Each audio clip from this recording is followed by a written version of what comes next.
ఒక్కరము తెలుసుకోవాల్సిన సంగతి ఒకటి ఉంది.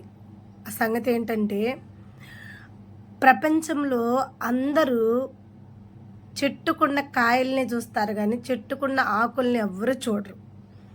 అలాగే ప్రతి ఒక్కరు కూడా నీ వద్ద ఉన్న ధనాన్ని, నీ వద్ద ఉన్న పేరునే చూస్తారు కానీ నీ ఇలువను మాత్రం ఎప్పుడు చూడరు. కాబట్టి ధనానికి ఉన్న ఇలువ మనిషికి లేదు ప్రపంచంలో. అయితే దేవుడు పూర్వంగా చూస్తే నీ ధనము, నీ డబ్బు, నీ అహంకారం ఏది కూడా దేవుడికి అవసరం లేదు.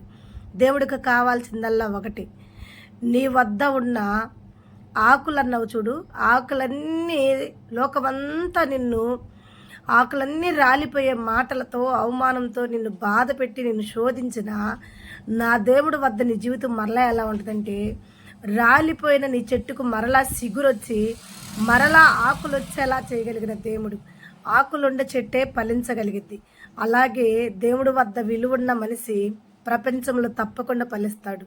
లోకము ఆకులు చూడదు, ఫలాలు మాత్రమే చూసి ఇలువిచ్చే వాళ్ళకన్నా నీ ఎండిపోయిన జీవితాన్ని కూడా మరలా చిగురింపజేసి నువ్వు ఫలించేలా చేసే దేవుడు నీకు కావాలి.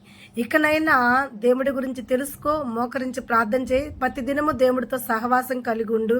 అప్పుడు దేవుడు ఎండిపోయిన నీ జీవితాన్ని మరలా చిగురించేలా చేస్తాడు.